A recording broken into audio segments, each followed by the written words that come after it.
Maddison is said to be willing to force a move to Arsenal, and Ainsley Maitland-Niles may be used to sweeten up the deal to get the playmaker to the Emirates.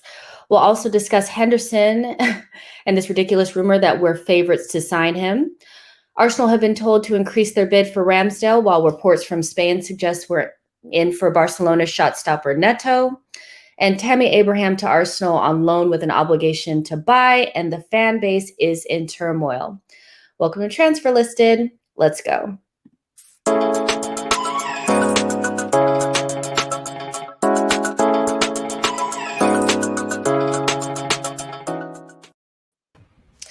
Hey guys, welcome to another episode of Transfer Listed. My name is Jessica and I'm your host, and you can follow me on Twitter at @It'sJessino.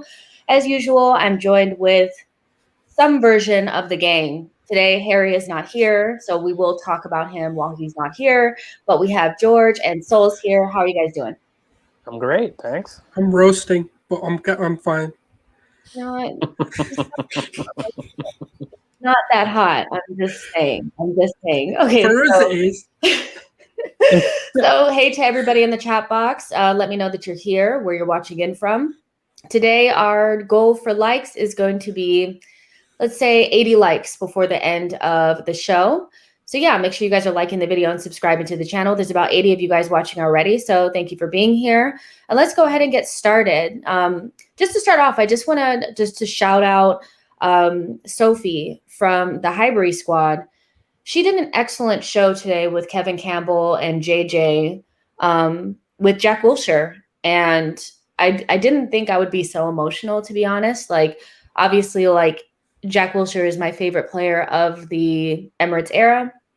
He holds a very special place in my heart. Like, I love that guy. And like, whenever I see him now, I still think of him as like that 16-year-old that was just like out there causing issues and just being like such a tenacious yet talented player.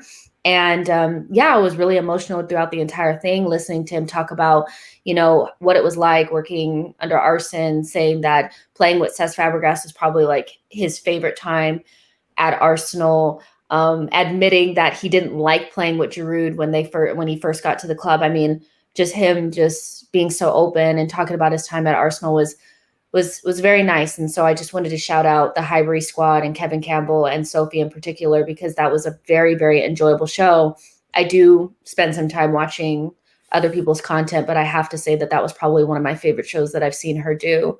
Why do we get so emotional, you guys, when it comes to talking about players that, you know, really like? I mean, I figure, you know, it's just, I want to say that Jack Wilshere is probably similar to Saka in that way, where we want to like protect him and we love him and all that kind of stuff. So, George, why do you think we get so emotional when it comes to players, especially ones that come from our academy? Well, I think they're an emotional release, aren't they? Like they're an extension of what we could be in everyone's dreams of kind of being a footballer, you know, and they did it. And you're like, oh my God, this is a kid that, you know, grew up in the area.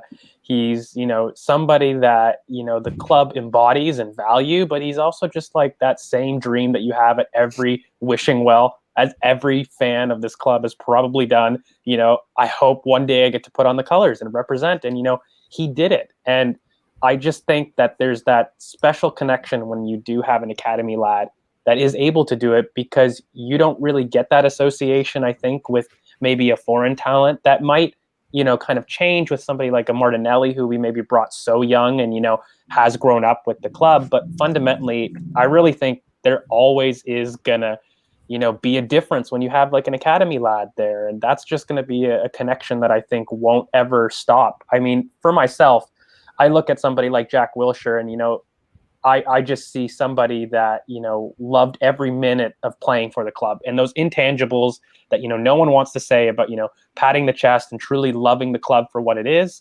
That's not something really you can say for a lot of players, because a lot of players look at it like a job, right? I think this is a little bit of a weird thing where us fans, we like to cathart with the sport. We like to put all our emotions into it, make it solve all our life problems, and, make it solve all our like therapy sessions. Really, it's cheaper than therapy. And so we look to it to solve our personal problems. And, sometimes when you see a kid like that make it and truly make it, because I think Jack, not only was he an academy lad, but he was pretty good. And so when you see somebody reach that kind of level, there's just a certain level of aspiration and, camaraderie that you feel with him, even though it doesn't make sense, despite it being kind of a job.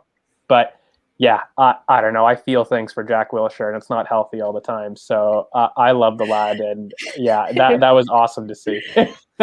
Yeah, I absolutely loved it. And Gunnar King 14 says, we view our academy products as a part of the club's DNA, an extension of the club's self in a way we don't with players that we brought in. And I couldn't agree with that more. Just watching Jack Wilshere talk, I just couldn't, I was just like, my heart was just like, oh my gosh, I miss that feeling so much, but I feel like it's coming back with Bukayo Saka and ESR. So I'm excited. And if you guys didn't get a chance to watch that, watch it on the replay at Highbury Squad, but don't leave now and watch it. Wait until we're done here, But Sulz, who is your favorite?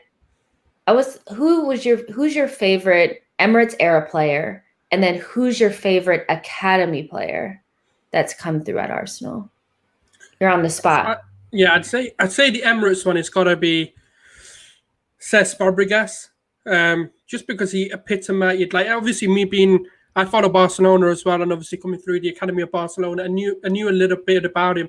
That was like the sort of age when I started to understand football for more than just the hype and the sort of gas of just being like, oh yeah, we won something. And like that's what I used to think, but I was getting to the sort of tactical knowledge. Obviously, that was when I started to play football myself, and being sort of a number 10, number 8, and obviously playing in that midfield. You're never playing one position when you're in the academy. They always make you switch around. And looking at Fabregas, he was, in my opinion, one of the most complete midfielders I've probably seen in my era, like that I can actually evaluate live whilst watching football. Obviously, you've got your Vieiras, your Bergkamps, your Maldinis, and your Xavis, your Iniestas. Even them I've had the privilege of watching, but you kind of grow up watching them. You never truly understand football until they probably retired. But Fabregas was one of those players I got to admire and really understand how key he was.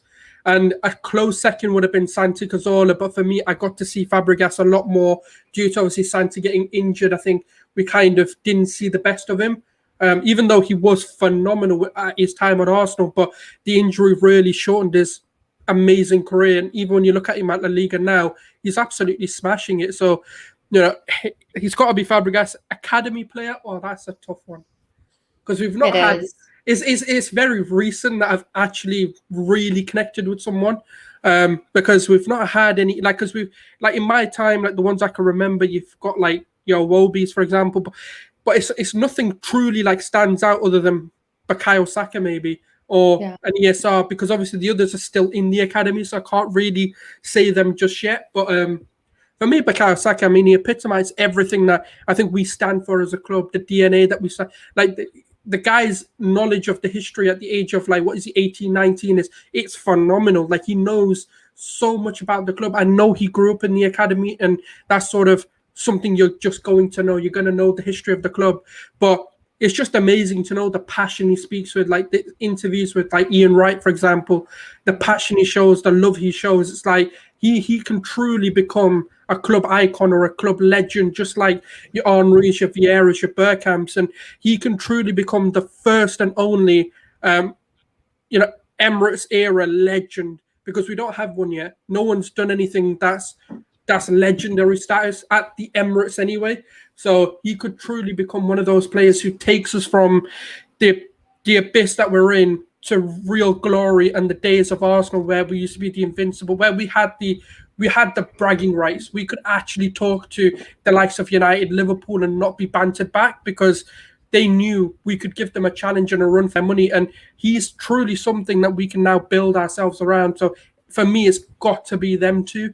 But it could change if you ask me in a few years' time. Who knows? Yeah, 100%. So moving on from Jack Wilshere, we'll move straight into talking about James Maddison. Reports are coming out now that, Arsenal could offer fringe players to Leicester as a sweetener, to get the James Maddison deal done. I don't think any of us are under the illusion that we'd be getting him for anything less than 60, so maybe we could add some of the players that we have that we don't necessarily feel like are a part of our future in that deal to make it, easier for us to get it over the line. And two of the players that were mentioned were Reiss Nelson and Ainsley Maitland-Niles. And I think that this is something, personally for me, this is something that I think would be quite smart. I don't think it would be Reiss Nelson, but Ainsley Maitland-Niles is somebody that Leicester has been interested in the past. And he's definitely not somebody that we can see with a long-term future at Arsenal, at the moment. And, the other teams that are interested in him are like Southampton and somebody else as well that isn't as good. Oh, Burnley. So it's like for Maitland-Niles, I think that would be an attractive offer to go to Leicester, a team that's quite good. And if we could get Maddison coming the other direction, I think that would be a good deal to do. And there's also reports coming out that Maddison is actually pushing for the move, which I was kind of shocked to see. I'm not sure how concrete or I don't know if I feel strongly about that part in particular. But if he is pushing for a move, then this would be the right time to try to press the button and get things done. So George, for you, does this seem like a deal that could potentially get done with the factors kind of aligning that he is interested in coming to Arsenal? We do have a good amount of money to put down, and we also have players that Leicester will be interested in taking the other way. Does it seem more realistic now? Yeah, 100%. I think, swap deals are so rare that you could never have them as a pattern in the transfer market. So period. I mean, I think if you look across the last, 10 years in terms of really true swap deals, I think the last real one was Mkhitaryan for, oh God, who? It was Sanchez. It was Sanchez, wasn't it? Yeah. You're right. And so I'm trying to think like in a similar level, in terms of getting a player who's a fixture for another team, it doesn't really happen. So it's very difficult to use it as a basis. But looking at Leicester, it makes sense for both parties, doesn't it? On one aspect, those two players that we have offered up, are players that have questionable futures at the club. I think regardless of what you want to say about Ainsley Maitland-Niles, fundamentally, the application of the talent is not up to the standard of the talent. And so we've decided to move on, and that's fine. On Reiss, very similar. I believe that, we've seen enough to make that decision where, by the way, I do think Keto Taylor-Hart's involvement in the first team is pushing a decision towards Reiss, unfortunately. And again, it's another case of not fulfilling the evident talent that's there. These aren't bad players. And so from Arsenal's perspective, we get to move out players that we wanted to move out. And then from Leicester's perspective, they're clearly going towards a 4-4-2, looking at all of their transfers. And so that move doesn't fit with a James Maddison. And so from their perspective, we're giving them a large chunk of change for one of a star that doesn't fit their future kind of formation or their future going in terms of their projection. But we're also giving them a player they desperately need, a right wing. It's been well reported they're after a right wing. And, from Ainsley Maitland-Niles' perspective, I understand they probably have the most interest, but they probably do so much more in that right back to right mid spot. which, again, would work in a 4-4-2. He'd probably be excellent at it. Same with Reece, to be honest with you. But I just wonder if Ainsley would accept that, having been so vocal about a midfield berth previously, despite the interest for both. But logically, I don't know how you couldn't say it doesn't make sense. Both of these players would thrive in a 4-4-2, to be honest with you. And both players have, been told, really, I don't think it's your time in the Arsenal first team. And so I think it works for both players. Like, Leicester get rid also of a player who has had some bump-ins with Brendan Rodgers. Like, to be honest with you, it doesn't surprise me that he's asked potentially for a transfer request, because him and Rodgers have had a very documented rocky past. And so for me, I think they have made the decision to move past that type in midfield. They're looking towards something new, where I've always felt 4-4-2 is going to be a new thing that's coming into modern football. I've talked a lot about this in previous pods. I think it's the new formation for a lot of teams in order to transition from defense to attack, but remain compact and the distance is tight. And that formation is coming back. And, it's very clear in their transfer plans, that's the way that they want to go. So yeah, from a perspective of feasibility, it checks all the marks, doesn't it? But it's just, you have to be tempered in terms of, look, swap deals are so rare. So for them, despite this making sense, I think for both clubs, and it is that rare case where both clubs want this to happen, maybe it happens from a feasibility standpoint, but also I really think that, Arsenal have the capacity to just go straight cash for this. I think it's an idea of, why not float something that kills people with one stone? It's just smart, in my opinion. So yeah, I really think this could happen. I would be willing to go, as the comments are saying, like anywhere between 45 to 50 million plus an Ainsley Maitland-Niles or a Reece is probably the highest I would want to go in a swap situation. Then I'd go to like straight cash and try to deal in that way. But I really think this could happen, especially if Ainsley Maitland-Niles is okay performing on the wings. I actually think that could get done very quickly.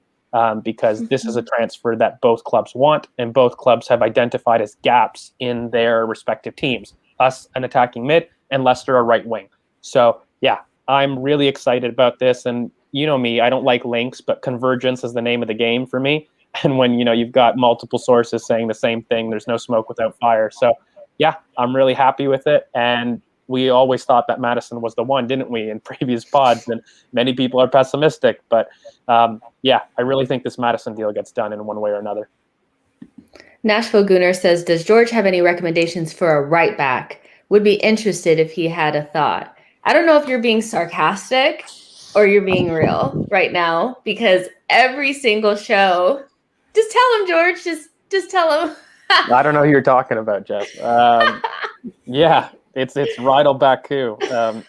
Twice today and twice on Sundays. Yeah, he's the only one. He is my choice for many good reasons. But yeah, he's the one for me. I've had enough heartbreak. I need the one, guys. So Nashville Gooner, you've been here before. I know you've heard him talking about Rydal Baku. I know you've been here. So Sulz, for you, like, there's a lot of people that are kind of more, I would say the more, what do I want to call them? There are people in the fan base that are really apprehensive about spending big money on players. Like, they just, regardless if they feel like it's the right profile, if there's somebody out there that costs less, then that's the person that we should go for. So for you, like, you see Maddison and he ticks most of the boxes. And then you see somebody like Awa that also ticks a lot of the boxes, but plays Awu. Awu. That ticks all of the boxes as well. Ticks most of them, but one costs like 3 times as much. How do you rationalize bringing in a Maddison and giving maybe a Leicester, Ainsley Maitland-Niles when Awu is sitting over there for like 25 million potentially? How do you rationalize that in your head?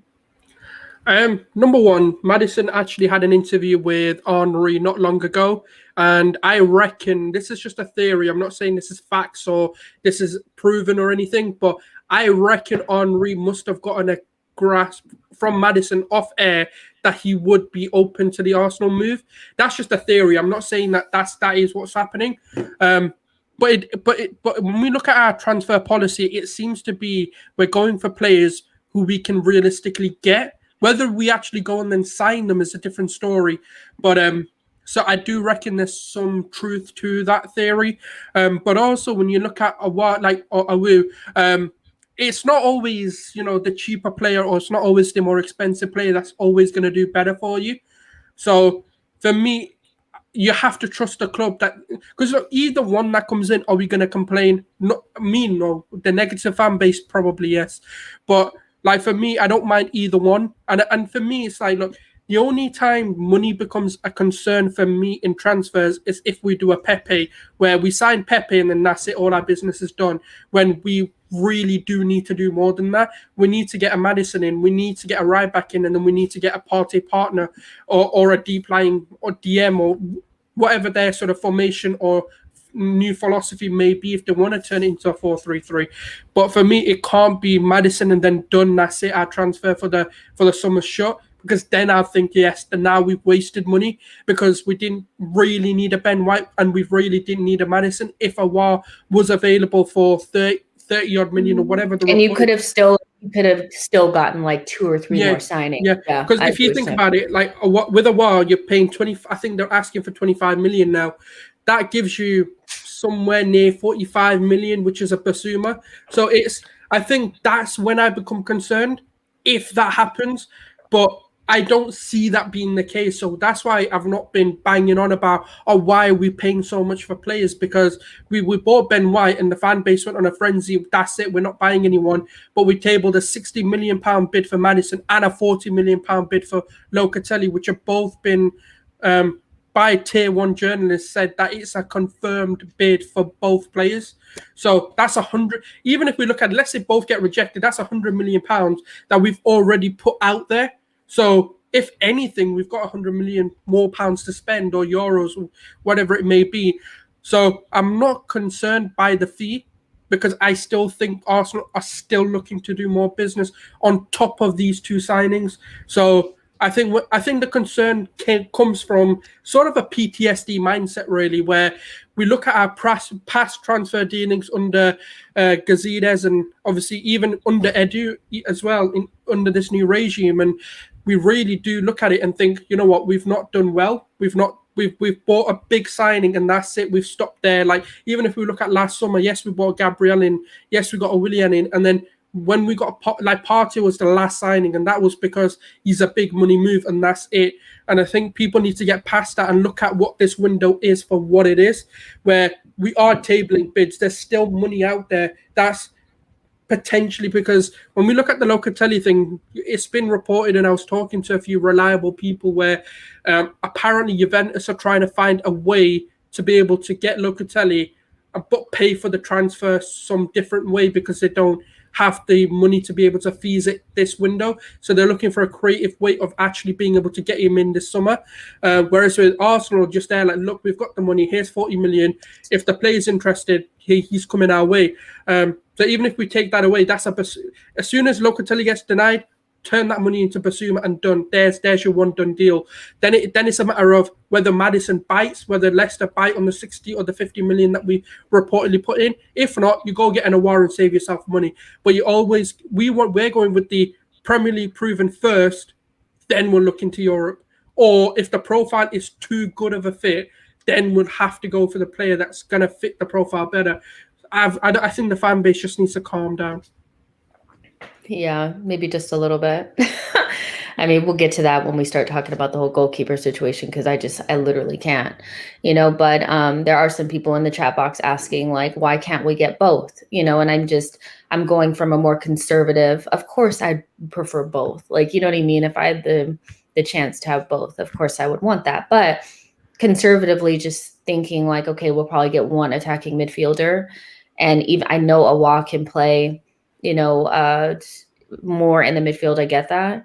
But I just feel like it's more realistic to think Maddison plus a central midfielder, or Awar plus something else, like, you know what I mean? Or another midfielder that can play in a 3, so we'll see what happens. But for me, I think that there are legs to this rumor. I don't think it's a rumor anymore.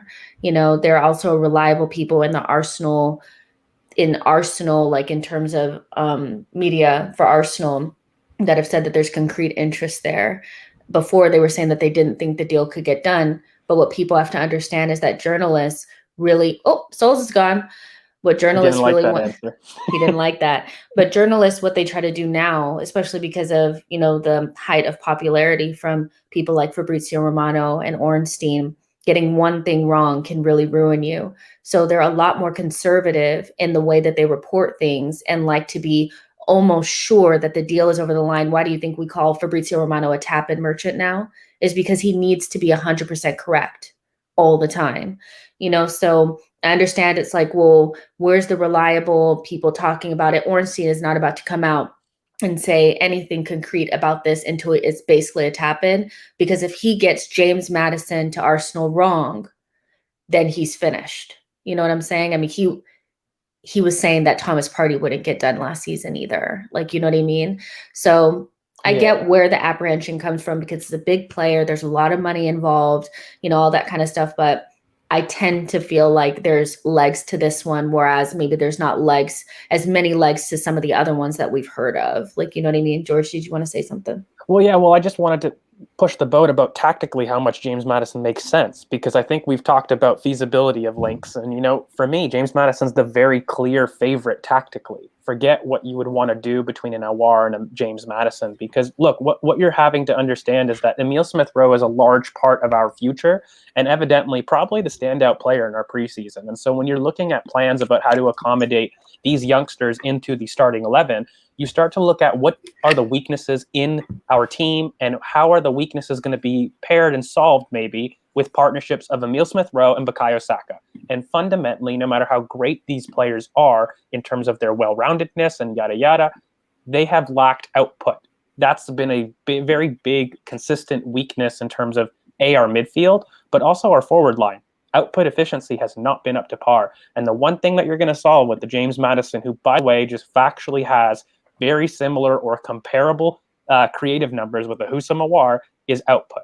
One thing that he definitely adds is set piece threat, not just the kind of competency on the corners, but actual threat from set pieces. And lastly, he is the closest attacking midfielder that has had the most success with a type of striker that is running behind in the channels, aka Jamie Vardy, who would absolutely complement our struggling striker in Pierre-Emerick Aubameyang. So when you start to look at how the complementary pairs would work, because look, between Aouar and Maddison, we've told everyone the attacking dynamics are going to be the same. Just the role that ESR plays is slightly different with both players. In Aouar's case, ESR will be more central, who will overload both sides. Whereas with a James Maddison type, ESR will play a very similar role on the left wing as what Aouar would do. They achieve the same goal, but those two pairs are very different in how they approach it, but also the end result. So you look between the two, I would argue that a James Maddison and an ESR is far more dynamic both ways in terms of the counter press, but also running backwards than an Aouar and an ESR.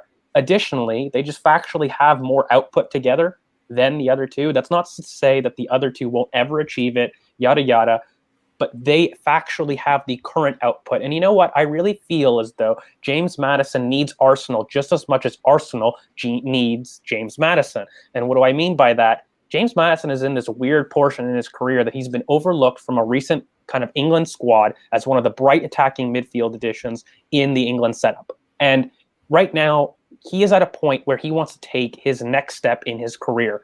And mentally, what I gather just from interviews in terms of not only just the Thierry Henry interview, but outside of the pitch, I need a bit of a arrogant, in terms of what I need Say for this the squad. word. Say all right, the word. We need a prick. We need a prick. We do. We're too nice, okay? And we need somebody that's willing to take command of the ball, okay? And to be that guy. We don't have a reference point in this team. We don't have a reference point not just in the team, but kind of in our global perception. Who is the person that's leading us to success? And we don't have that kind of person ultimately. And so for me, James Maddison is that person. He demands that person. He has that personality. And so again, I really just feel that it's a perfect marriage for both the player in terms of his development and what he needs to go on, and also what we need in our development to take the next step. So yeah, sorry, yeah, screw it. Just get James Maddison. There, you got two out of me, and that's all I'm going to give you. And I think it's what I love. Like, it's just so funny how we allow. So basically what happens, we're linked with a really good player. And then rival fans try to convince us that that player is now shit because they're linked with us. And then we try to use weird metrics to validate our weird points where we're really just trying to validate our like rivals, which doesn't make sense. People are saying that James Maddison had a dead season. He had 8 goals and 5 assists, and he didn't even start. He started like 50% of the games. In center mid, Jess. And he also had a few niggly injuries that kept him out for a few games as well. So the problem is, right, like with the whole rivalry thing, it's their job to be like that. Like, and even when like United or Chelsea or Liverpool or whoever may be linked to a player, it's our job to kind of undermine that signing, you know, because that's the signing we wanted and we would have been happy to have. The problem is, right, Maddison is one of the most creative midfielders within the Premier League as a number 10, and he does fill a lot of voids. He's a good ball retainer as well. He's not someone who's just passing the ball with a risk. Like, the thing is, the one thing that lowers the reason why I have said that Bruno Fernandes is a striker, not a midfielder in my eyes. He's a great goal scorer, but the midfield aspect of him is more of a let me hit and hope, and that's not a Maddison. Maddison is more, I always call it a calculated risk, where the chances of that pass being made is a lot higher than it not being made. So he's a very sort of wise player in that sense. He's a very clever risk taker. And one of the other things is we've never been good at set pieces. And he does fill that void as well. We don't have to force a Willian into the team just for the set pieces. And then also, because Pepe is so one-footed dominant, at least you've got two sides of the sort of free kick spectrum covered now. You've got Pepe on one side and Maddison taking it on the other side. So, and that's one of the things that would be key. And especially if we're going with this whole dead ball situation, and we've emphasized with a set piece coaches, we've never really ever heard about our set piece coach or being in and out. Like, we've never heard the news, and it's become under Arteta, it's become a big thing where we're all of a sudden we're aware of who he is and what he does and where he's come from.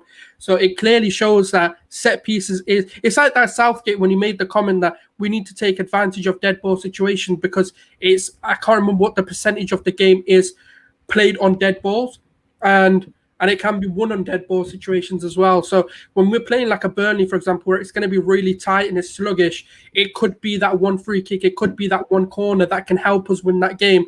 And that's what I think Maddison's also going to come in, and obviously his sort of just overall play to come in as well. But rivals are always going to undermine any signing we make.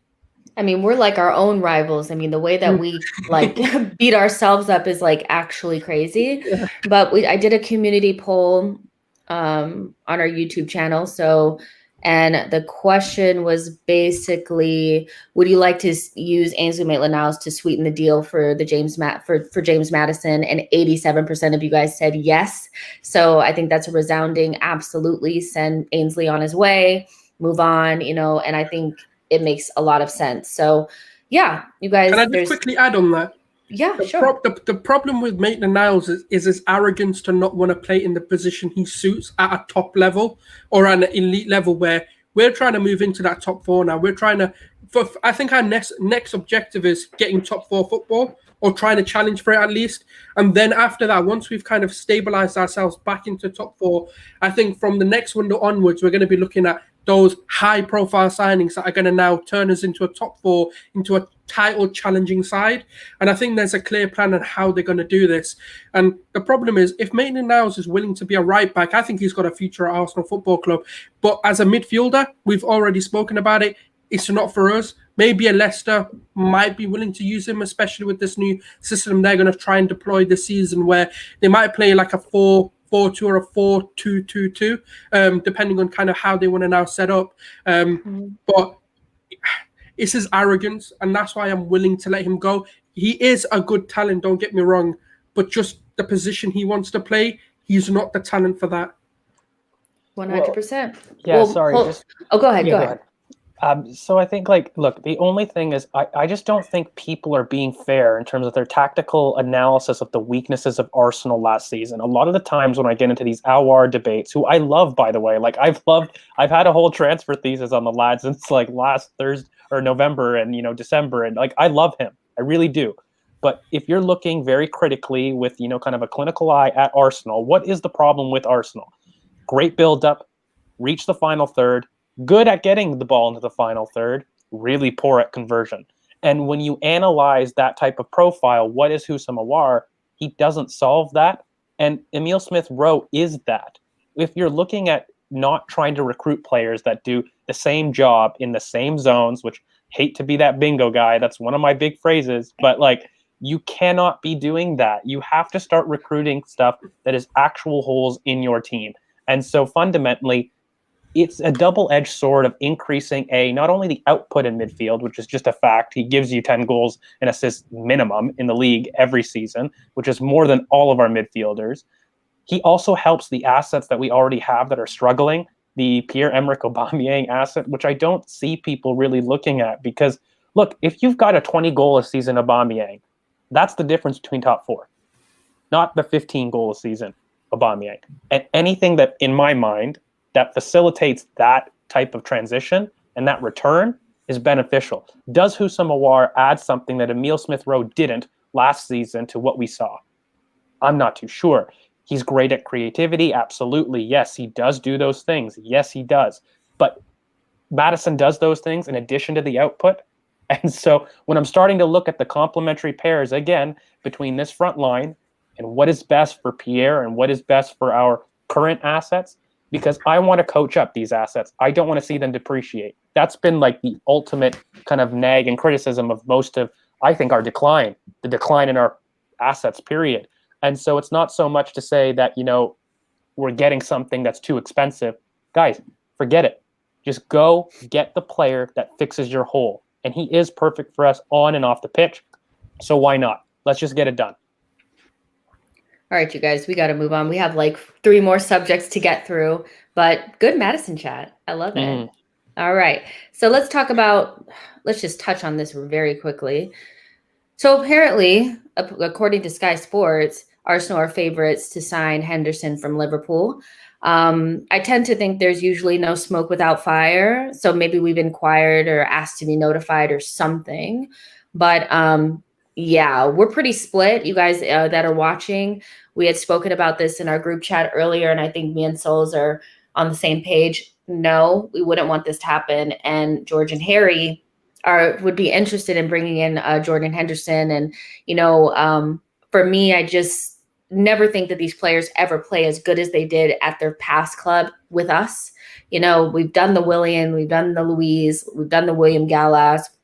We've done all that, and they just never really seem to pan out for us. And although I do think Jordan Henderson is a certain type of player, and he has a certain type of pride about him, I just can't see him leaving Liverpool, coming to Arsenal, and having the similar impact.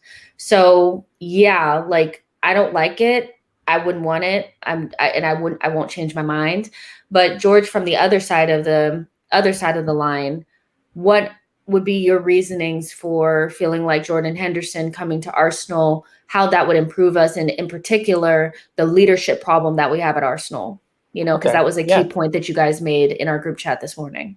Well, yeah, and I think, look, the big thing is everybody knows I would like Basuma. This is the type of profile I want in the team. And if I had a choice, George, this is your open checkbook. Who are you getting? I just want to make it clear. I'm getting Basuma every day of the week, if I had my checkbook. But what I'm, hoping to try to provide in a devil's advocate answer is it's very clear that we are looking for a deep-lying playmaker. That seems to be the absolute clearest link, in terms of Locatelli, Ruben Neves, and whatnot.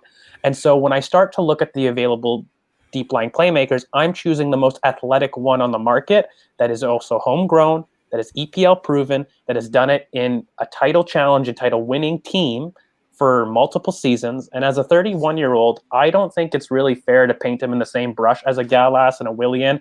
You're looking at a different mentality, a different type of player, a different approach and model professional that I don't believe is painted in the same brush as those types. I think fundamentally, when you look at Jordan Henderson and you look at his stats, what does he solve? Because again, it's all about gaps. And if you're telling me, George, we have to recruit a deep-lying playmaker, I'm choosing the most athletic one. The one that I believe can meet outside and has grown up, by the way, in a counter press, which is exactly what we're looking to do. So when I look at it, Thomas Partey is very Wijnaldum-like in terms of an all-round midfielder who had an excellent partnership. So you're now recruiting a player that has no time to adapt, has done it at the top level, done it in the top four. And yeah, the only real thing that I could see as an issue is potentially the age. But in order to address that, I would absolutely recruit a younger kind of center mid to help with squad management with that aspect. But for me, in terms of what he solves, he's got 98 progressive passing. He's got 91 progressive carries. He's homegrown. And again, in terms of the leadership, yeah, I do think it's an issue because when you start removing, David Luiz, Granit Xhaka, Hector Bellerin, these are huge dressing room changes within the squad. And again, like we want to recruit James Maddison for both on and off the pitch issues, I think, Jordan Henderson will have an absolutely amazing impact on this squad and a winning culture.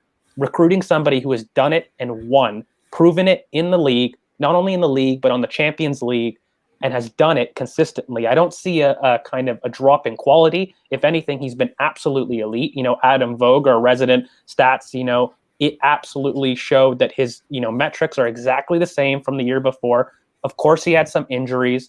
I've had a look at those injuries. Those aren't recurrent injuries, so I don't have a risk in terms of looking at an injury-prone player. But if you're telling me, George, you need to recruit a deep-lying playmaker, I'm choosing the one that can compete over 5 yards and 15 yards. I'm choosing the one that's kind of participated in a counter press. I'm choosing the one that I've seen it in the league a lot more than, let's say, a Ruben Neves, who has done it in the league but does not carry the same athletic profile, doesn't carry the same elite leadership qualities that has been known to impact the squad. And, fundamentally, I know people don't like it, but a Jordan Henderson lacking in Liverpool is not something that they want. They are sitting there trying to get this deal done. It's a wage issue. Liverpool don't want Jordan Henderson to go. And Jordan Henderson not in their midfield, it falls apart. So there is something to be said about what type of player you would be recruiting. And yeah, again, though, I would prefer a Bissouma. Like between the two, if I had my open checkbook, I'm going Bissouma. But if you're telling me, George, get your DLP, I'm like, okay, cool. I'll choose the most athletic one. That's the best compromise I can make. So yeah, I would love it. And yeah, I think we do have to pair it with maybe a younger CM. So like I would love a Boubacar Kamara to come in addition to a Henderson so that we're not left with a squad management issue. But yeah, there's a lot of pros to what, a Jordan Henderson would provide. And I think looking at Willian comparisons, it is disingenuous to the pro and how he approaches games and in terms of how he has approached his time in the Premier League. I hate it. Sulz, what do you think? I still hate it. I'm like, oh. Back me up. If you want this signing, have we not learned from our mistakes of signing these sort of retirement players? It seems to be a trend where it never works for us. That's my concern. Look, the pattern has never worked for us. I'm not saying that, Jordan Henderson isn't different to those that we've signed before, but I don't want another player who's at the end of their career and that's looking for a big contract. And if he loves Liverpool this much, why not sign it? Why is money the biggest issue? And that's my concern again. Is if the wages are the issue, that just shows me. Look, I'm not saying don't secure your future, don't get that final paycheck. I'm not saying that it's everyone would do that, especially even if I was working and I'm coming to my final years of my career and stuff, I would want a big contract. But my concerns come into like he's getting on in age. He's obviously had a few injuries this season. Look, I'm not saying they were major and that'll impact him for like seasons to come, but it's just one of those where it's like we've taken like 2, 3, maybe 4 steps forward, and then we're starting to now look at Aaron Ramsdale, Jordan Henderson, and I'm like, what the f are we doing? Why have we gone back to our old selves again? It's like we're doing very well. We've got some of the fan base on our side. Nah, we don't like this. We like the criticism. Hate us more, please. Well, just go and sign Jordan Henderson. Like, what I don't like. Look, I'm not saying he doesn't. Like, if we can get the Jordan Henderson and it's 100% guarantee he'll be the player at Liverpool when he comes to Arsenal, I'm all for it. But my concerns are, we said this about Willian, we said this about Petr Cech, we've said this about David Luiz. And don't get me wrong, I'm not saying those are all flops, bar maybe Willian. David Luiz, yeah, he came into it. Petr Cech was meh, he was all right. It just didn't fit the system we wanted to play, I guess. But it just doesn't work. He's another rival. I'm not saying Liverpool want to lose him, but Chelsea didn't want to lose Willian. But look at him now. Like, they're probably like, oh, thank God we dodged that bullet. Thank you, Arsenal, for coming in and getting him. And that's my concern. If a player that loves the club so much is willing to just leave due to maybe a couple of £1,000 or whatever, my concern is, what's Arsenal offering him?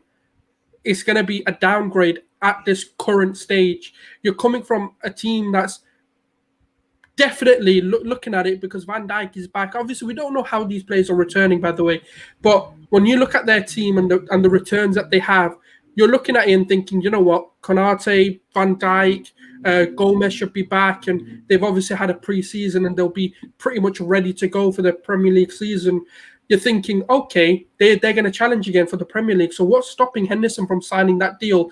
If it's money, money's the only thing. And if that's your motivator, I'm sorry, I don't want you at the club. If you're young and hungry, I can understand that you're not wanting to sign if you're at a weaker club. Let's say you're at a Brighton, or if you're at an Aston Villa, or no disrespect to these teams, but you're not a Liverpool.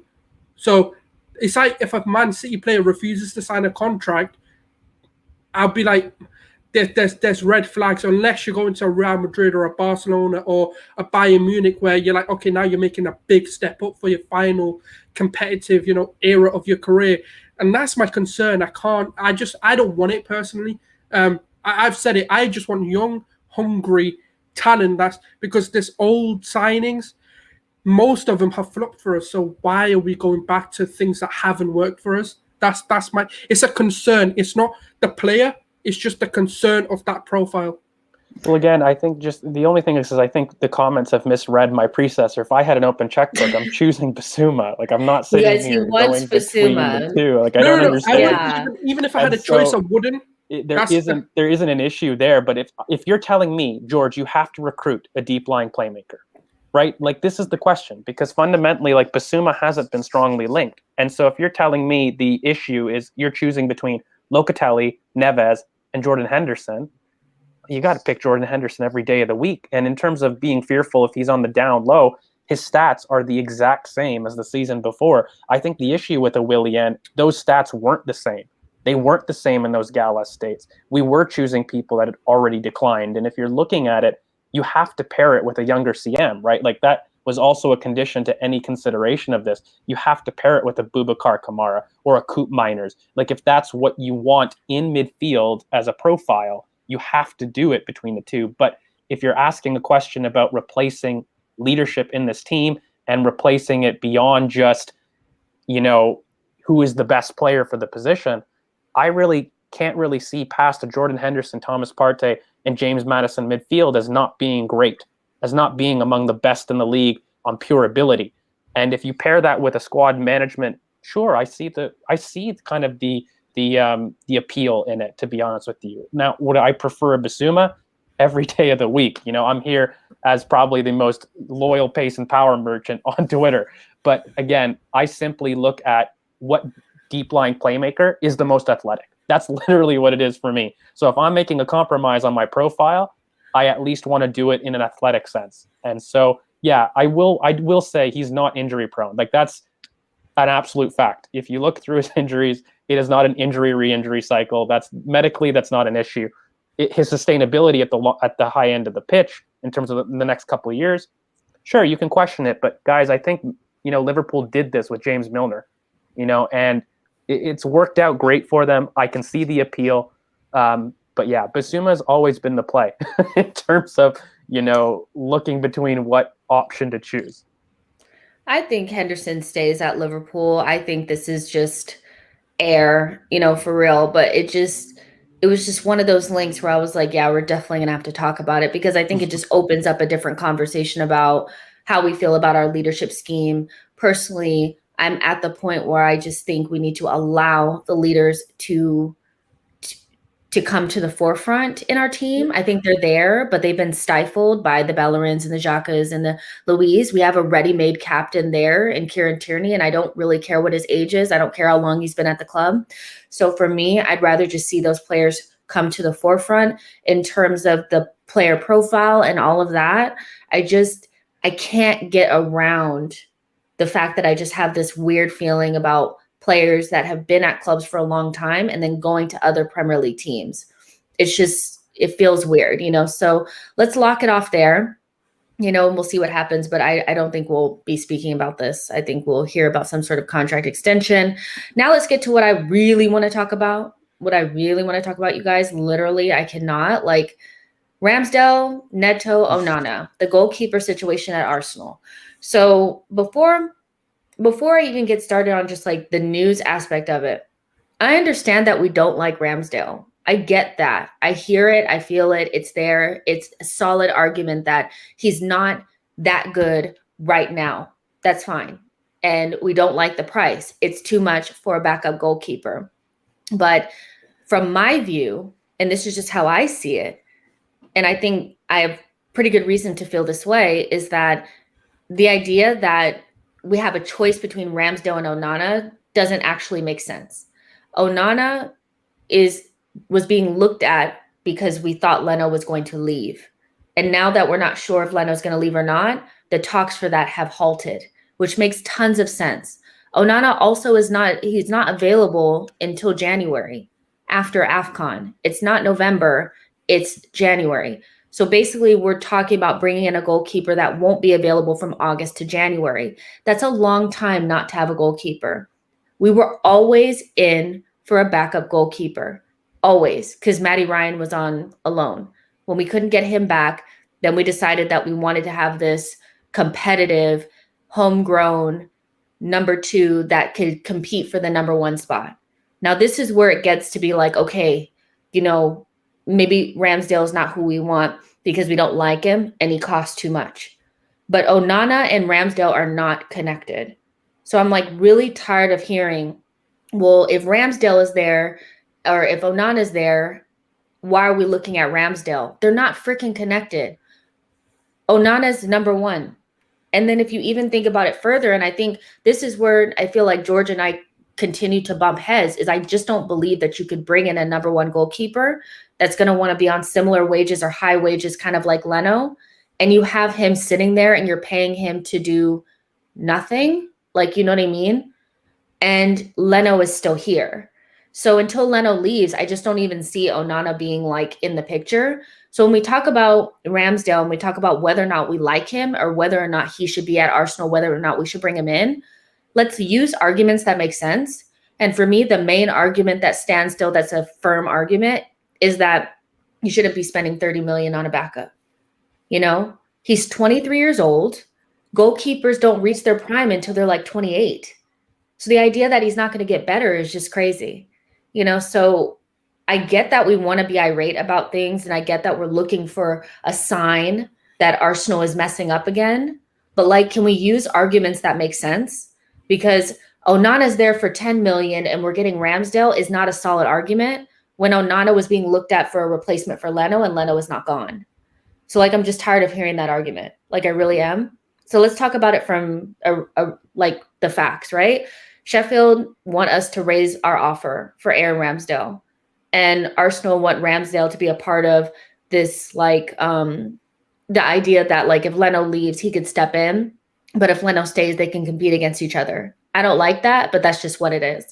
Arsenal have allegedly already had 2 offers knocked back, and so it's kind of okay, well, we're going to spend a lot of money on this goalkeeper. It's also being reported that Neto is somebody that we're looking at, the Barcelona backup goalkeeper. So that leads me to believe that maybe there is an opportunity for Leno to leave this summer. I'm not sure, because that's a lot of goalkeepers, right? So what I kind of want to, I want George to go first, because I know we kind of disagree on kind of the logistics of the goalkeeper situation. But what I really want to talk about is, does Ramsdale at 30 million as a backup goalkeeper spoil what looks to be a really positive window? If we were to bring him in, but we were to still bring in Maddison and Ben White and a midfielder, Lakanga, Tavares, is this one signing big enough to ruin the lot? You know what I mean? So George, go ahead.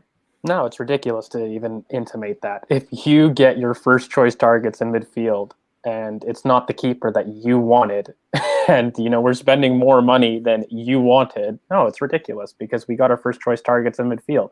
Look, for me, the fundamental difference is if we're going to get another goalkeeper, I want to solve a hole. And for me, that's distribution. When I look and I analyze Leno, because look, I don't think he's leaving. He had a market last year. There was an opportunity for him to leave, and no one put up the money for him to leave. And so for me, I feel like Leno staying right now is an absolute certainty, and we're almost at the end of July. And so for me, getting another keeper, because look, if Leno left, we would need 2 keepers. Right now we need 1 period in order to be okay with the squad. And if Leno were to leave, I think that's an extra transaction that I think is too much. We have already seen what the impact of, having a squad in terms of a bloated one, what that could do for transfer business. So yeah, for me, I look at it this way where I want my keeper to solve a hole. And so when I look at it between the ones that have been linked, I liked Onana in terms of what he offered from a distribution standpoint. But the next best person on that list in terms of solving a hole is Neto. And, he does have some really great distribution. I think the issue that I have with a Ramsdale or a Johnson is, does he solve something that Leno doesn't provide? And in terms of a backup, you don't just need competency, because if we wanted that, we could have just kept Matty Ryan. I think it's a homegrown issue, though, George. I think that's what it is. Well, so I struggle with it because when you look at it, right, like the foreign playing spots that have been played last season, okay, we have space for a foreign keeper in that spot. If we were light in terms of calculating the numbers, I would understand that argument. But the fact that we've got Arthur Okonkwo, who's our confirmed third choice, and, Runnerson's going to be out, that solves the homegrown issue, I call it, because I don't see it as an issue. We have these spots for a foreign spot, so that isn't holding us back in a transfer sense. I think, look, if you want to get a young English keeper, then cool. But for me, I just want it to be somebody that solves an issue. So go get Freddie Woodman, somebody who has some great distribution, get somebody that solves a hole. So that's my only critique at a player. But I think your overall arching point about should you say that it ruins the window if you get everything that you need is completely true. It's ridiculous. If you get your first choice midfield, I really don't care who the backup keeper, I'll be honest, because all of these options that were discussed are not the ones that will take us forward. Okay, so anybody in this option is not going to be the final one. They're not going to be the keeper that takes us to a title challenger. So when you look at it, I'm sorry, I really don't care. My only stipulation is I just want you to solve a hole. So in that case, I look at it, Bernd Leno, he struggles with distribution. So let's get somebody. If you're telling me, George, it has to be homegrown, cool. Let's get Freddie Woodman.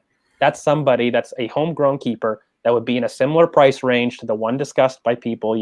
Ramsdale at 30, Johnson at 10. Freddie would probably be in the middle, 15 to 20. He's homegrown. He's great at distribution. That would make sense to me. But then if we were to get a Ramsdale, then sure, I'm going to give him the benefit of the doubt. And, again, he wouldn't be somebody that's my number one. I have always told people I'm recruiting my number one target next summer. I do look at the goalkeeper as a massive issue that I want to upgrade. But I think starting 11 upgrades are going to be finalized next summer. I think that's a transaction issue. And fundamentally, I don't see 3 transactions at goalkeeper in another 6 weeks, in addition to what we have to do, as feasible. So yeah, I would prefer Neto, and I would prefer it on a loan. I think that would probably be the best compromise here in terms of, providing something for the team. But again, if it has to be homegrown, I just don't see it as an issue. I've done the homegrown math. It doesn't make sense to me. We're not lacking. And, we're also not in need of a foreign playing spot, because I think Arthur Okonkwo has solved that from that goalkeeping list. It allows you to recruit a foreign keeper if you wanted. So, yeah, I would probably go Neto. But if the club wants to do it, as long as we complete your Basuma and Maddison level talents, it can't ruin the window. You got an option in terms of solving a hole. Why are you moaning? I don't get it. And why I said that was because I think that there's this thought process that taking this 30 means we're not going to get something else. And we've been saying this the entire window. We have $40 million wrapped up in a central midfielder. We know we've offered that to Sassuolo for Locatelli. And if we don't get Locatelli, it will be moved to the next possible option.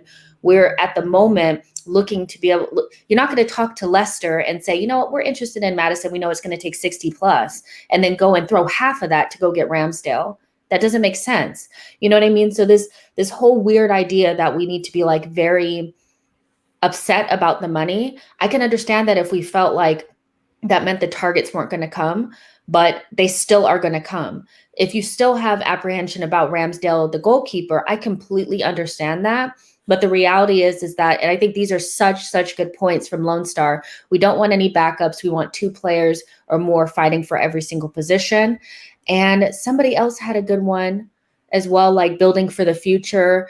And so like, I get it, but at the same time, we can see that there's a growing theme here that you bring in a Lokanga to fight for a midfield position against Thomas Partey and whoever else. You bring in Tavares, somebody who can fight for a position against Tierney. You bring in Ramsdale, and he's going to be fighting against Leno / whoever, if Leno leaves, for that number 1 position. And you guys, I'm telling you this right now, that the only thing I can say that it could look very smart if Ramsdale does improve and we look to sell him in a couple of years. He's a homegrown goalkeeper that at some point could get a look in the English national team. So we may be able to sell him for more. So I'm not saying that the apprehensions are not valid. What I'm saying is make sure you know what you're arguing about. And the club has already put this out there that this is the type of scope that they want. This is what they want the project to look like. So as long as we still get the other targets, I'm not really understanding like this over the top reaction. You know, Sulz, what do you think? I want to get your thoughts on this before we move on. I kind of agree with George. I think we need to fill the void that we've been missing, which is distribution. A lot of our goals were conceded last season due to the fact that Gabriel didn't trust Leno, and that turned into us conceding, I believe it was in the Europa League. There was also like Leno's distribution and choices when he passed it to Ceballos again in the Europa League. And that's the problem. We're trying to play a system that doesn't suit Leno. Why? I understand the Neto's 30, he's this, he's that. But for me, I'm not convinced by Ramsdale because his distribution is nowhere near what we need it to be. And the thing is, right, the reason why Martinez was so good was because of his distribution and the fact that he could make composed passes from the back, and he was a good shot stopper. And that is Neto. Like, we can get him on a loan if he's available and Barcelona are willing to let him go, then why not bring that player in?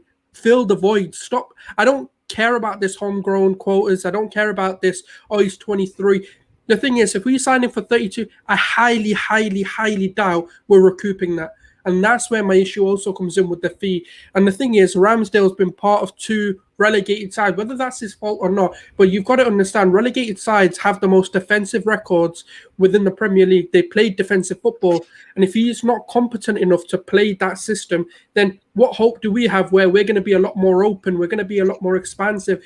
And the sort of shots that he's going to have to stop are going to be a lot worse than having 5 defenders in front of you trying to block that ball. So that's where my issues come in when I look at these sides. And Ramsdale isn't, like, look, he's not worth 30 million. He's not worth whatever they're asking for. I think what we need to do is back off and literally try and go for another target. That way, at least Sheffield can either come back and be a bit realistic with what his price actually is, rather than... Because the thing is, Arsenal always get bullied because we seem to overpay for players that we don't need to overpay for. Mm-hmm. So it'd be the clever thing to do is be like, you know what, forget it. We don't want him. If you're going to keep rejecting our bids, we're giving you generous bids here for a guy that's now in the Championship. Are you really telling me that he's now worth players? You can get Premier League rated, goalkeepers for that level. I'm not saying they're going to be better than Ramsdale, but I'm not saying it's his fault. But I'm just saying the way they play, he's not. He doesn't fill me with confidence either. And I think when we're looking at what we need, because we also need to build for the now as much as the future is, yes, but we need to look for now as well. And I think Neto coming in would give Leno a kick up the arse that he might actually need. And that's the thing. And maybe it wakes us up to what we actually need to recruit. And 30 isn't actually that old. Like, a goalkeeper can go on to being 40 and plus, really. And that's why I think that's a good age to get a goalkeeper, especially if he's willing to be a backup and potentially becoming a first team. If Leno then does go, Neto, in my opinion, is good enough to fill that void until January. And that's what I'm also looking at, because we don't have Europa League football. I don't mind Okonkwo coming in for the Carabao Cup or the FA Cup, because in that stages we're playing teams that are less superior. To mostly depends on the draw again, but we might be playing like League 2 sides, League 1 sides. I'm not saying they can't give us a challenge, but the chances are our outfield players are going to be strong enough to take the challenge on, that we can play these youth academy goalkeepers. So it's about finding a good balance. And 30 for a keeper is fine. Neto's had a good season. He's not been terrible. He's got a good distribution. He's playing in a system that Arteta's trying to implement.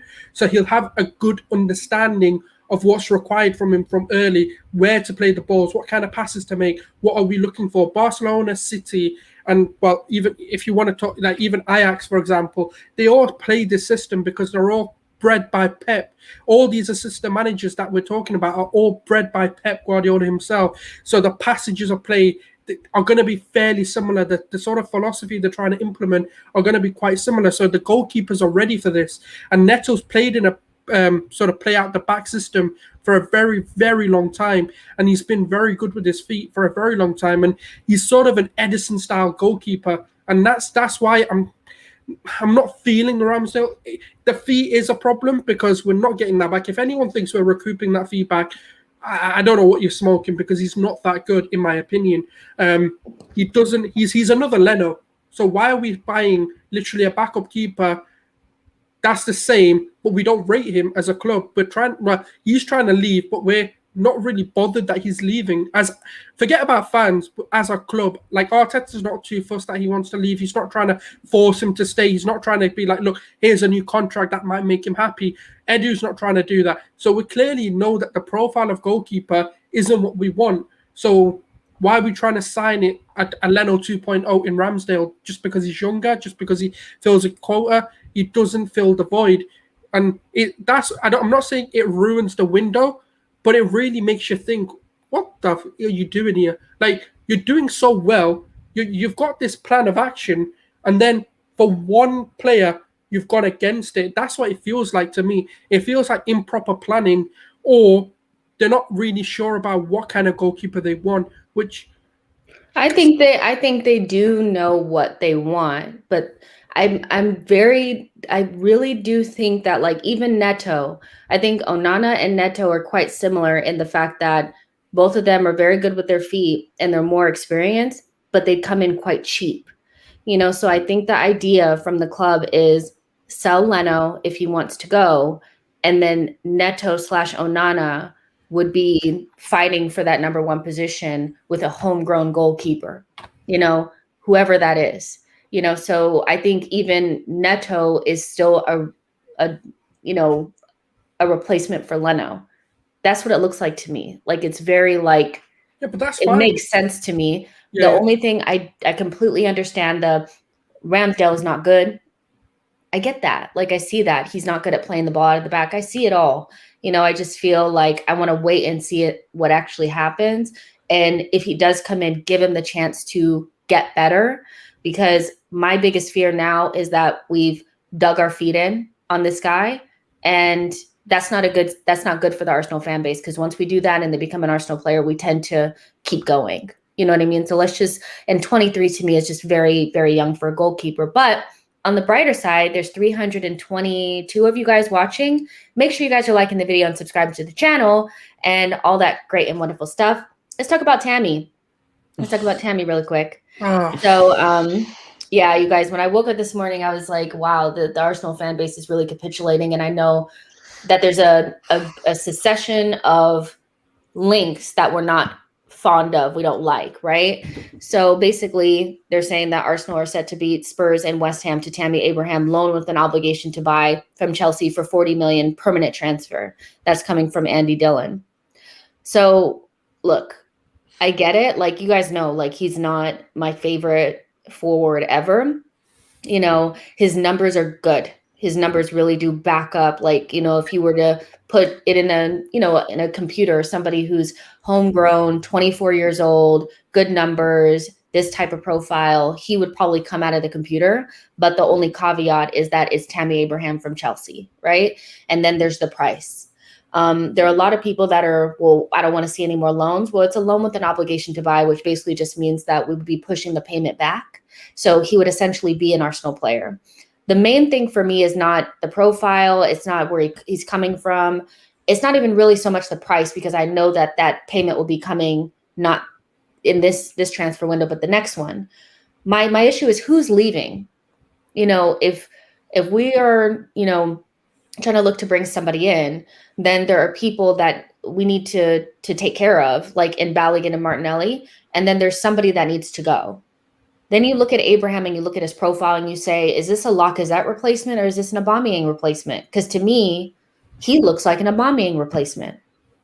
All the center forwards that we've been linked to, Dominic Calvert-Lewin, Isak, Abraham, to me, those are Aubameyang replacements. I don't really see how that's a Lacazette replacement, right? So, Sulz, for you, like, you see the links to Abraham, we get it. The price is too high, whatever. Who's leaving? Who's going? Because somebody has to be going for us to be even looking at this transfer, doesn't it? Don't they have to be going? Potentially, or maybe they're trying to be forefront about it. But like I said, they're trying. I mean, if it is the loan with obligation to buy, that's it kind of is like a pre-deal. It's which is, but it doesn't make any sense to me, because we're looking at it like we've got Balogun, who fits the profile of a Lacazette, like he's someone who can hold up the ball, who can play back to goal and all of that. Then you've got a Martinelli who's, if they want to turn him into a striker, that is, if they want to turn him into a number 9, or if they want to continue playing him on the left or the right, that's fine. But he's that Aubameyang type player where he's a lot quicker, but he can play back to goal as well. He can take the ball, turn, and run with it. So he does complete that void, but he is more of an Aubameyang-esque style player, obviously, but he has the aerial presence. So I don't know what Abraham's here for. I don't really see the fact we need to replace Lacazette, because we've already got one there. It's whether we want to nurture him and develop him into being a first-team player or not, and or whether they don't think. My only sort of thing would be is they definitely don't see Balogun being ready soon enough. That's the only reason they're trying to go for a Tammy. But then I've not heard any links to Lacazette. I've not heard any sort of outgoings, because I don't see it being Aubameyang, because he's still got the captaincy. There's no word on him being removed as a captain and Tammy taking over.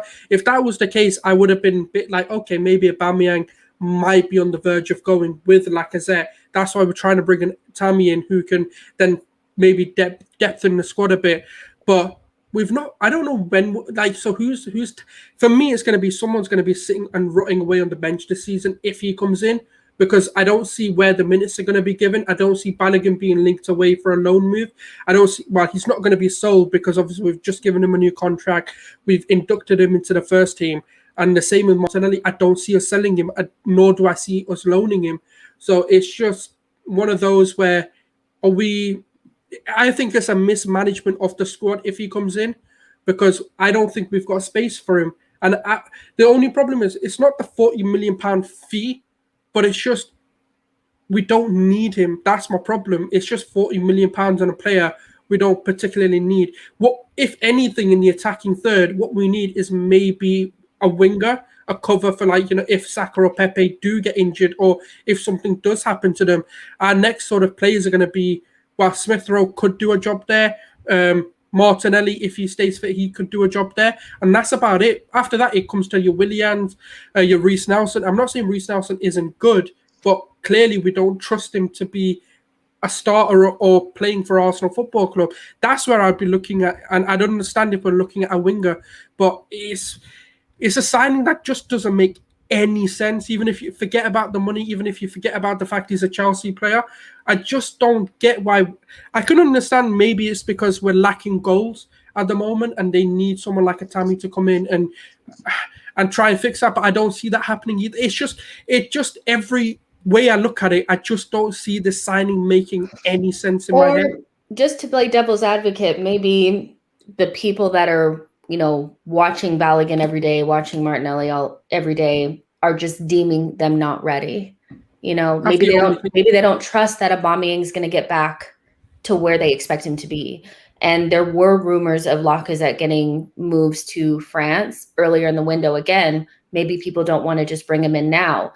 You guys know, I don't think Balogun's ready. If Aubameyang were to get injured and Lacazette was gone, I don't think, he's ready to just step up and do what's necessary. In an under pressure Arsenal side that needs to get into Europe with every other team also improving. So although I don't like Tammy, I think there is a reason why we would be looking for an additional striker, because what we have may be a traffic jam and a lot of people, but I don't think we can necessarily look at what we have and say, yeah, we have a solution for Arsenal wanting to get into the top 4 next season. We really don't, if Aubameyang doesn't get back into the form that we thought he was going to get back into. So I don't know. I get it. I don't like Tammy as a striker. He's just not my thing. But there's a lot of people in the chat box saying that he's not good. His underlying metrics and statistics would say different. So he is good. We just don't like him. I just don't like him. George, you're shaking your head. What are your thoughts on Tammy loan to obligation for 40 million, potentially blocking Balogun's path and coming from Chelsea and all those things? Okay, the issue for me is I've tried to do a devil's advocate answer here. I really have. I've looked at it in every single way, and I've come up with it makes zero sense. And I'm not one for hyperbole, but I've tried to look at these spots because, look, no matter how much I believe Lacazette is so ridiculously unfeasible right now with his wages, let's just play ball. Let's play devil's advocate. Lacazette's going, and let's play ball that Eddie Nketiah is going, because at the very least of one introduction there, we need 2 to go. I think that's not up for debate. So I look back, and Lacazette achieved 22 starts in the Premier League, and Eddie Nketiah achieved 1. And I'm looking at it. Are you telling me that we can realistically provide 23 starts in the Premier League to Tammy, Flo, and Martinelli and not have any congestion in the squad? Very unrealistic to me. And then when I start to look at a profile difference, okay, let's look, maybe it's a profile, George. He's a complete 9, right? He's got really great underlying numbers. He is a great striker. And by the way, I do believe in Tammy on an individual level. I think he's an immense prospect. I don't agree that he's not very good. I do think he's good. But for me, the issue is Valerian Balogun is a backboard, back to goal striker. If you're asking me, does he fill a profile gap? Well, no, he doesn't. And then I look at, okay, George, we're recruiting him because he's young. He's got great numbers and great sell-on value. Well, don't we have somebody who's absolutely killing the expected goals and assists in Martinelli? Don't we have somebody who adds the most goal-scoring output statistically to the team in Martinelli, who also additionally has elite heading ability? Tammy doesn't have that. For all being a 6'4" striker, he's not good aerially. That's actually a weakness in his game.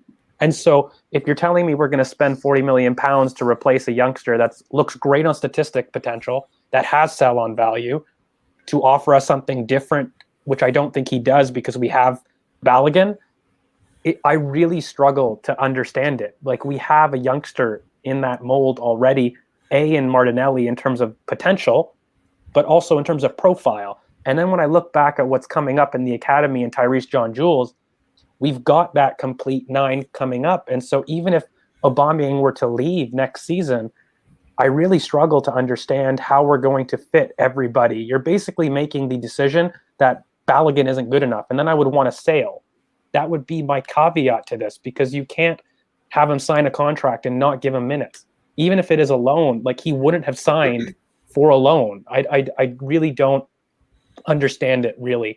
And I've tried to kind of look at the devil's advocate answer to it, and I'm really coming up blank. And that's not to say that Tammy isn't a good player. I want to make that clear. I think even next year with an Aubameyang sale, I don't think we need a striker. I've never thought that, because I think everyone knows I feel that Martinelli's long-term future is as a striker.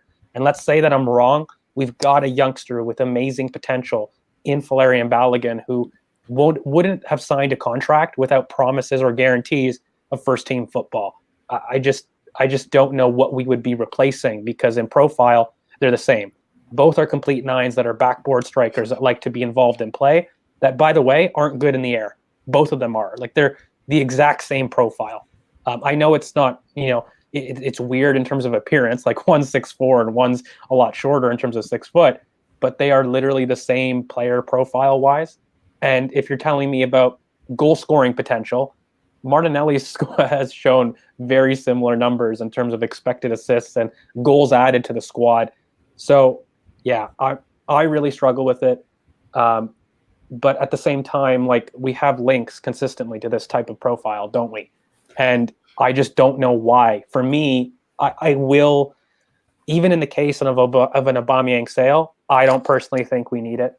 But again, there's no smoke without fire, isn't there? Like, I don't think you can sit there and be like, George, you're right completely, because there's links. I just don't see it personally.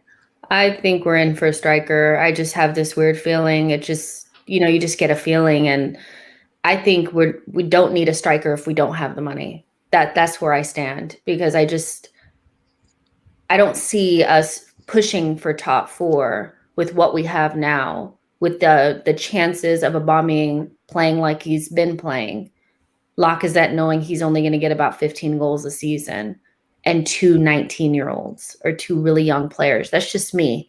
Is Tammy the right person? I would prefer us to look at somebody else. I think that's my thing. It's like, I would prefer us to look at somebody else, but the striker, the center forward options in the market are quite dire. They really, really are. It's nothing really stands out. Like, you know what I mean? You have like Oates and Edouard, but is he that much more experienced than what we already have? Probably not. Andre Silva's already went to Leipzig. Isak, is he much better than what we already have? He's only 21 years old. So I can really see, if we're in for a striker, why we'd be looking at Tammy Abraham. But I'll tell you this right now, if we get him, Arsenal fans will be devastated, because I think just even getting over the Chelsea thing will hurt. I really do, Well, my only issue is it's one season in the Premier League that he's truly been good.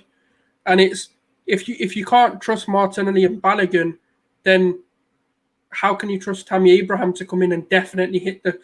Because look, obviously last season he barely featured, so we don't know whether he could have continued that. But my concern is, before the season before, when Lampard took over, obviously they got top 4. That was the only season in the Premier League which we truly got to see Tammy Abraham properly playing.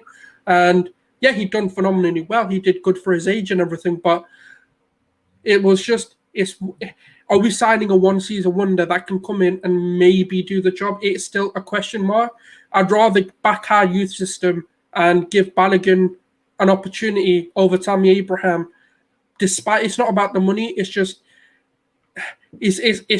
a risk not worth taking. If he then flops, we're not getting 40 million back for him, and that's another problem. It's a lot of money because yes, we're having a good window now. But will that translate if we start to then again start losing money on players? That's my only concern again.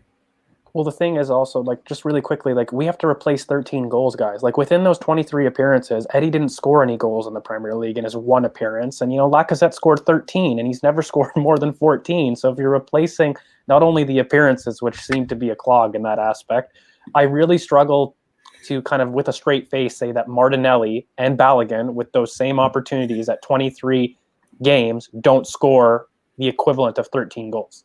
Like, I've seen the evidence in the past for it, so I really struggle. And could Tammy do it? Yeah, but could not the 2 youngsters that we have also do that? 100%. So for me, it's a squad management issue, it's a potential issue, it's an output issue, because we're not talking about a guaranteed 20 goal season striker. Like, a lot of the benefits that we're factoring in here are potential, right? Because he is inconsistent. And I just feel like if you're making an inconsistent bet, why not do it with your own that's here? That's just, I guess, my view on it. But again, links are there for a reason, aren't they, Jess? Like, yeah, I think there's no smoke without fire. At the very least, we've asked what it would take. Like, you know what I mean? So we'll see what comes of that. But before we get out of here, I want to just kind of show what our potential lineup can look like next season if some of these deals come to fruition. Can you guys see that? So that's what it would kind of look like. I left the midfielder blank because still that is unknown to me. No Oba straight away, Jess? I mean, because I need to show you guys what it's gonna look like. I need to show you guys. I mean, I was gonna say this, but if Tammy Abraham were to come, he would not be coming to sit behind Aubameyang. And this is another reason why I feel like the deal probably wouldn't happen anyway, is I just don't see Aubameyang not kicking up a fuss if he's sitting on the bench. I just don't see it. Like, he's not going to be kicking off, but I can see him feeling away and it being obvious and it becoming something that the media talk about. And I don't see us playing two strikers. So I actually think Tammy would fit in a lot better at the moment at West Ham because they need to kind of replace Antonio. They could easily sit Antonio on the bench and play Abraham starting. He's done it the last 2 seasons. So yeah, you know what I mean? But this is kind of what it would look like. Obviously, that could be Aubameyang. You have Ramsdale, that could easily be Leno. But we also have fresh links to Max Aarons. So that has to come into play as well. But, you know, this is kind of what it would look like. And I would say based on this, you know, you have Aarons, Ben White, who I think is a good signing, Gabriel and Tierney, Thomas. Even though you have Maddison, I still think that midfield signing is the one that will make or break us. I think if that's a lackluster signing, it could go bad very quickly. I think if this is a Basuma or whatever, I think we're good to go. You know, but looking at this, you know, what is the ceiling and the floor of this team? You know what I mean? What do you think, Sulz? What is the ceiling of this team and what is the floor? The fans are just asking to zoom it in. Apparently, they can't really see the lineup properly. Let's see. How can I do that really quick? Hold on, you guys. It's control and scroll with your mouse. That's the way I know you can do it. Oh, control and... Are you using a PC or a laptop? Or? Oh, that worked. It did get bigger. Did it? Yeah, whatever you did, it kind of enlarged. Well, you just made the browser full. Anyways, I'll walk you through. We can see. Apparently, they can't. It's not zoomed in properly. But anyways, bar the goalkeeper and the striker. The only changes I would definitely make is probably bring Pepe in for Smith Rowe. Maybe I think that would just make it blasphemy. Blasphemy! You can't do that. Smith Rowe will start. You know it. Yeah, but then you drop Maddison, innit? Like, no, the Smith has to start, but why does Pepe have to start? It is a decent debate. We need to talk about this really quick. Yeah, why is Pepe? I mean, I love Pepe, but like, we know Smith Rowe is going to start. Right, okay, we can start Smith Rowe. It's just Abraham that's annoying me a little bit, and the goalkeeper. Like, I'm not even gonna lie to you, they're the only two that really annoy me. I like the defense. I think that's a solid defense because I think Gabriel. I mean, I don't know if he's learned not to be rash, but even if he is, we've got White who can be that sweeper to clean up behind. He likes to sit a bit deeper, so that's the way I think of it. And then Tierney, obviously, we know what Tierney can offer. Max Aarons is a good signing, in my opinion. I think he offers sort of what Tierney offers in terms of being able to go forward. He is a solid fullback who can attack the ball. Obviously, then having Saka to help him out a little bit defensively, I do think that's going to be needed. And obviously, Partey can help out a little bit as well. But I do think he's going to be a bit more advanced. But I think the mid, you know, when we look at it, Basuma or Locatelli, if one of them come in, that is a very, very balanced team that can transition from a 4-2-3-1 into a 4-3-3. Or even, if we wanted to, we can play that into a diamond. So it'd be a really good signing to make because it'll allow us to do so much more. It'll allow Partey to go forward, even if we sign Locatelli. I can't put Locatelli there. I literally can't. Like, my mind. No. I'm just saying either one. You put Tammy up top. No. Because it's a more realistic link. Yeah, I think either way, whoever we get, I think is going to be perfectly fine because Basuma's going to be that general who's just going to be literally that defensive marshal, in my opinion, and that's going to really help Partey do what he does best, and that's be a box to box. He's going to be more confident to commit forward, and obviously he's had that sort of sore rest where that sort of 5 or 10% injury that he might have been carrying, that spring to a step, it seems to be back from. I know it's only 2 games, but it seems to be he's got that acceleration back, that burst of speed that he can turn and run with, and then obviously bringing a Maddison in, we can definitely bring him into an attacking 8 if needed to, if we needed to compact that midfield a little bit more and try and sort of control a game. So it allows us to do a lot more within just that one formation. We can start off however we want. We can play different formations. We can turn into a sort of, like I said, a 4-1-2-1-2 diamond if we needed to. And it's just, there's a lot that we could do, and it's very balanced. There's not really, I don't look at that and think, oh yeah, we've got a big weakness here that people can exploit. Obviously, when they do sign, they could turn out to not be so great, but we don't want to think about that. We just want to be a bit positive. We want to, because we know that the signings are good. There's not really a player there that I can sit and go, okay, that's where we're going to be targeted. Now we need to be a bit careful. Like when we've got a Bellerin playing, for example, or a Cedric playing, we need to be like, all right, we need to make sure our right-hand side, and the problem is our lineups are dictated by what we need to find support for other players.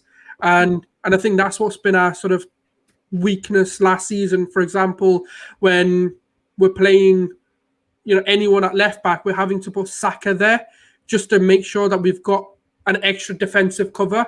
And then obviously when Xhaka was playing, so I like it. And I think obviously even if we look at the bench options, it's we've got very like for like style players, and that's a good thing because it'll mean there's no drop-in system. We don't have to change it, but we've also got plan Bs and plan As. So it's a positive lineup in my opinion if we can get the signings over.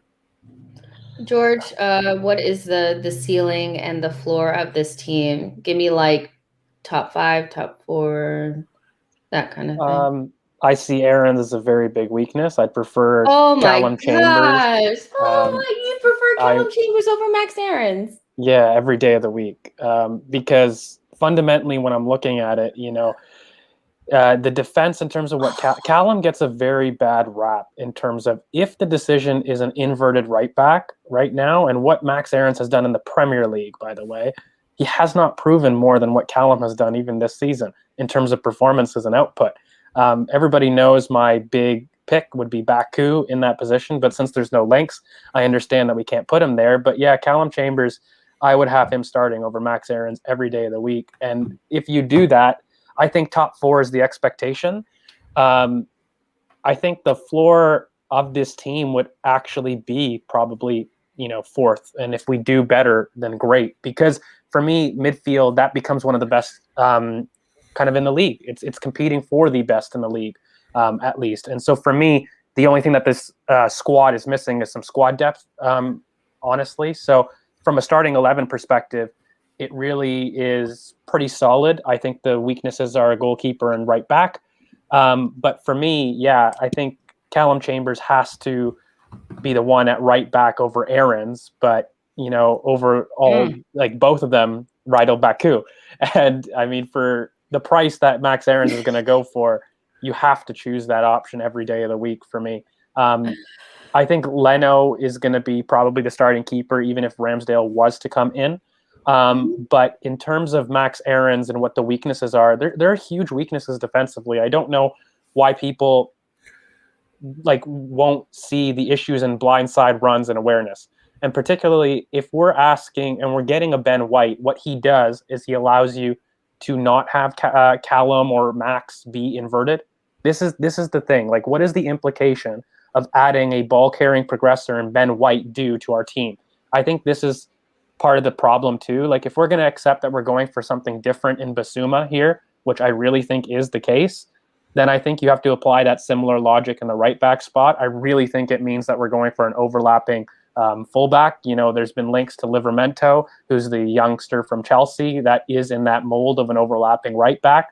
I think all of our links, while Max Aarons is one inverted link, for the most part, between Hakimi, Lamptey, Livramento, there are more overlapping right back links than there are inverted links for me.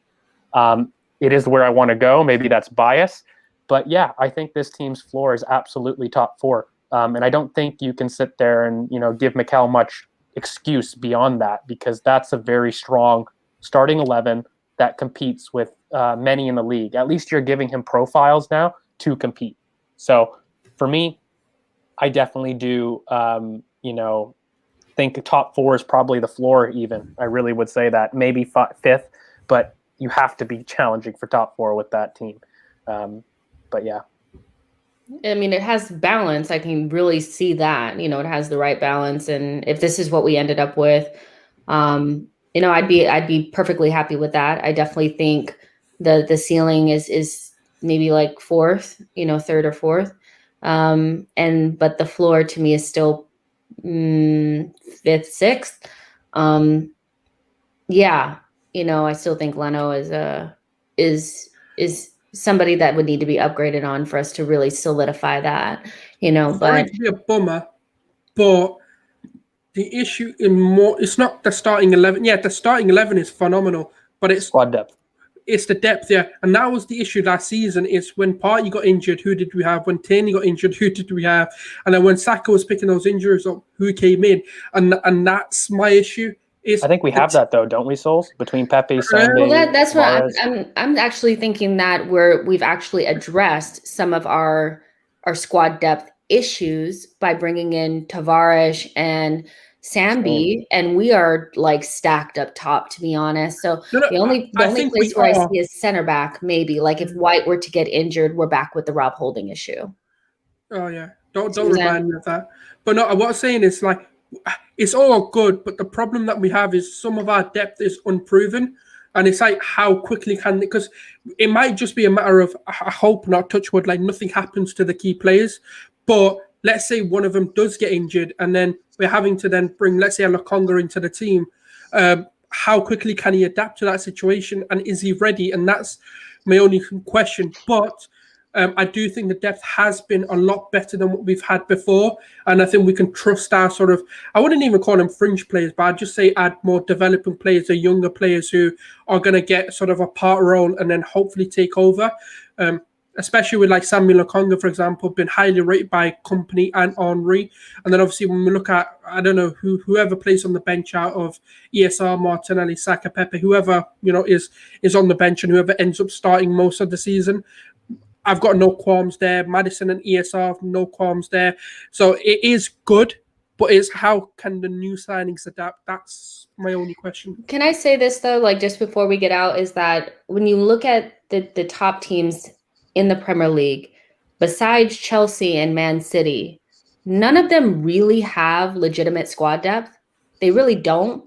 But beyond that, very strong 11s and dodgy subs. Very, very dodgy subs. I mean, Ole Gunnar basically played the exact same starting 11 all the time. Leicester as well. Liverpool tried to until their, starting 11 started to deteriorate. So I do think squad depth is important, but we have to remember that like only Man City and Chelsea can have like very high quality squad depth just kind of chilling there. And I also don't think we'll get to that level until we have Champions League, because let's just be real, people aren't going to want to sit on our bench, like, to play no Europe, but I think this is a good team, and we'll end it there because we went kind of long, but we spent a lot of time on Maddison, and it's perfectly fine. We love hanging out with you guys, and there's 336 of you guys still watching, so we love it.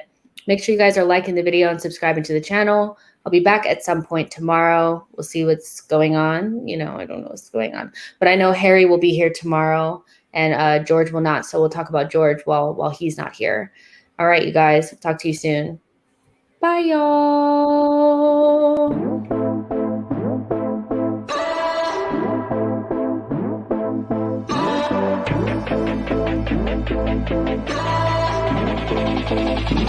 Thank you.